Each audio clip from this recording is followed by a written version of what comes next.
menyampaikan sebuah berita yang saling silang antara satu dengan yang lain soal bertemunya Ridwan Kamil, kader Golkar, dengan Megawati Soekarno Putri, Ketua Umum PDIP, di mana merupakan sebuah peristiwa yang cukup menarik perhatian karena kita tahu Golkar mendukung Prabowo Subianto sebagai calon presiden dalam koalisi Indonesia Maju, sedangkan PDIP mengusung calon Ganjar Pranowo. Nah, saudara-saudara, dengan bertemunya Ridwan Kamil dengan Megawati itu menimbulkan berbagai spekulasi dari masyarakat dan pengamat bahwa ada pembicaraan khusus di antara mereka tentang pencalonan Ridwan Kamil sebagai calon wakil presiden Ganjar Pranowo, dan diodak-adiklah semua kemungkinan itu, dan masuk akal juga karena Ridwan Kamil merupakan salah satu kader atau tokoh yang menyita perhatian dan menarik perhatian dengan prestasinya dan mempunyai kaliber juga untuk menjadi pemimpin bangsa bersama dengan para tokoh yang lain. Nah, di sini saudara kita membahasnya dari sudut pandang yang cukup mendalam, yaitu dari sejarah ilmu. Mengapa dikaitkan dengan sejarah ilmu? Karena kalau dari hal komunikasi, secara komunikasi, kita dapat mengatakan bahwa hal itu mungkin saja terjadi, tapi terjadi suatu tarik-menarik antara kepentingan Golkar dan kepentingan PDIP yang mereka mengusung calon presiden berbeda-beda.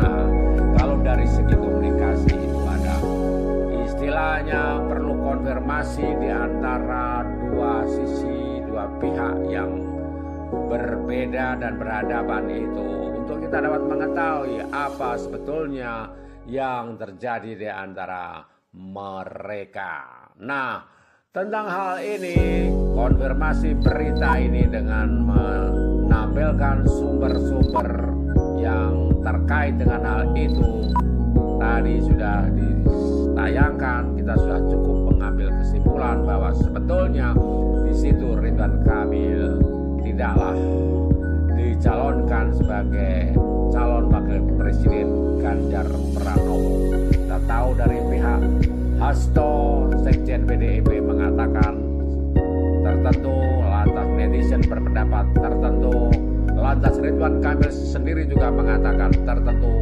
dan akhirnya dari pihak Golkar juga menyatakan tertentu bahwa Ridwan Kamil tidaklah dicalonkan sebagai calon wakil presiden Ganjar Pranowo, oleh karena Ridwan Kamil sudah diproyeksikan untuk ikut dalam kontestasi pilihan kepala daerah, kalau bukan gubernur Jawa Barat yaitu gubernur DKI Jakarta. Sementara Ridwan Kamil sendiri mengaku pembicaraan dengan Megawati lebihlah kepada hal lain yang bukan politik, tetapi kepada sesuatu yang menyangkut profesinya, tentang karya-karyanya yang terkait dengan monumen Bung Karno. Sementara dari para pengamat yang mengatakan ada kemungkinan dibahas tentang politik pencapresan dan pencalonan Ridwan Kamil sebagai wakil presiden itu cuma mungkin hanya ditarik pendapat mereka, wacana mereka tentang hal itu, tetapi tidak menjurus tentang kesepakatan yang terkait. Nah, saudara, dari sejarah ilmu kita akan membahas ini bahwa sesuatu hal di dalam perkembangannya tidaklah berjalan lurus dan kesinambungan dengan logika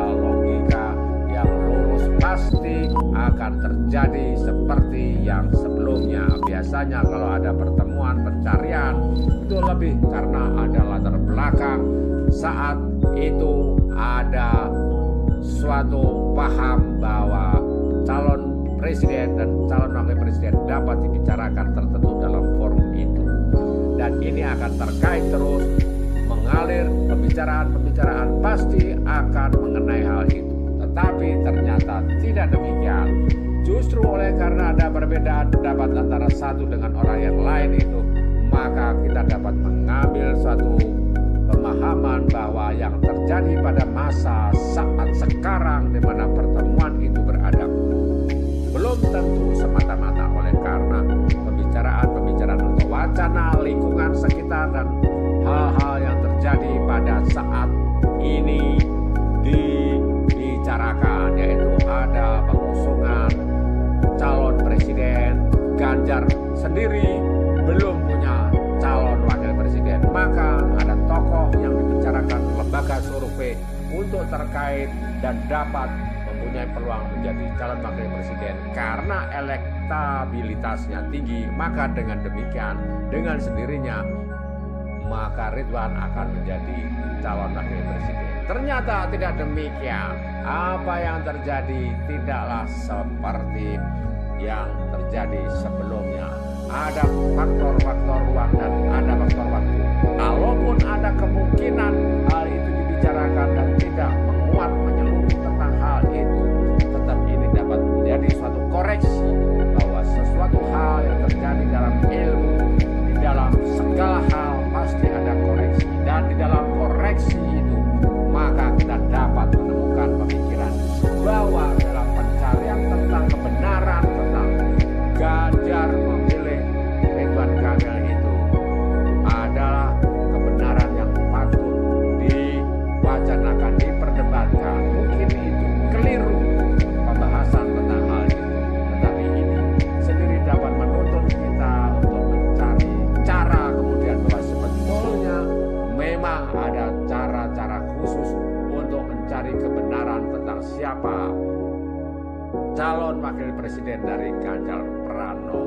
Seperti dalam ilmu, dalam pencarian kebenaran, bahwa sejarah ilmu itu merupakan sebuah cara untuk mencari kebenaran. Sebetulnya tidaklah demikian, tapi yang ada bahwa sejarah ilmu itu adalah sebuah cara berpikir untuk menemukan cara berpikir bagaimana kebenaran itu dipandang, diposisikan. Jadi bukan untuk mencari kebenaran, tetapi sebuah cara untuk mencari caranya bagaimana kebenaran ditemukan. Nah, dengan demikian kita dapat mengoreksi bahwa yang dilakukan Ganjar dan Megawati dan Hasto dan lain sebagainya untuk mencari wakil presiden dengan adanya kehadiran Ridwan Kamil ketemu dengan Megawati itu bukanlah kebenaran itu, tapi ini adalah suatu proses bagaimana mencari cara untuk mendapatkan pemilihan, pemrosesan, menemukan siapakah yang akan dipilih kemudian. Walau ini sebuah koreksi kesalahan, ternyata dinyatakan oleh Golkar Ridwan Kamil tidak menjadi calon wakil presiden. Ganjar ini tetap berpengaruh signifikan bahwa ada kemungkinan juga, tetapi kalau kemungkinan ini salah, ini merupakan sebuah koreksi untuk suatu pencarian untuk akhirnya dapat memposisikan siapakah sesungguhnya calon wakil presiden yang akan diangkat untuk mendampingi Ganjar Pranowo. Dan sekarang saudara, kita pembahasan akan pada teori yang dinyatakan oleh Jos Kangalhem sendiri, dan ini landasan teori kita tentang pencarian kebenaran dan cara mencari kebenaran dalam konteks yang terbuka dengan Pilpres. Sekarang kita langsung menuju ke teorinya. Saudara-saudara, Nietzsche pernah mengatakan bahwa hal benar dan salah merupakan hal-hal yang dilihat suatu sudut tertentu. Jadi bagi Nietzsche itu sebetulnya tidak ada hal yang semata-mata benar atau semata-mata salah. Jadi menurut Nietzsche, Friedrich Nietzsche, hal benar dan salah itu bisa jadi relatif. Nah, artinya sebetulnya ya tergantung orangnya yang memandang. Oleh sebab itu, yang tampak penting dan menarik dalam sejarah ilmu ini ada kaitannya dengan sejarah ilmu yang dibawa oleh Josh Kangelheim, adalah yang tampak demikian dari perspektif masa kini. Ilmu yang ada sekarang ini adalah hanya yang tampak dari perspektif sudut pandang masa sekarang, bukan merupakan kelanjutan dari yang dulu. Hal ini diperjelas dalam pernyataan Kangelheim, yaitu dalam masa kinilah semua masalah membangkitkan perenungan. Dalam masa kinilah semua masalah membangkitkan perenungan. Karena alasan inilah maka tidak ada sejarah ilmu yang sepenuhnya netral. Tidak ada yang netral, semuanya berpihak. Oleh sebab itu perlu diakui bahwa pertama, satu versi tentang hal yang benar dan salah bisa saja salah. Dan yang kedua, bagaimanapun juga adanya kesalahan atau kekeliruan justru dapat mengungkapkan sejarah ilmu sebagai kebenaran. Nah, karena ada kesalahan dan kekeliruan itu dapat mengungkap bahwa sejarah ilmu itu merupakan suatu kebenaran. Nah, saudara-saudara, dengan demikian tujuan Kangelheim bukan menemukan pencarian kebenaran itu sendiri, bukan menemukan kebenaran, melainkan mencari suatu cara untuk mendapatkan pemahaman bagaimana hal benar dan salah dibentuk dalam sejarah ilmu dalam suatu masa. Pada tataran ini, satu cara untuk membuat dikotomi benar salah bisa dan sering tidak sambung sinambung dengan cara lainnya.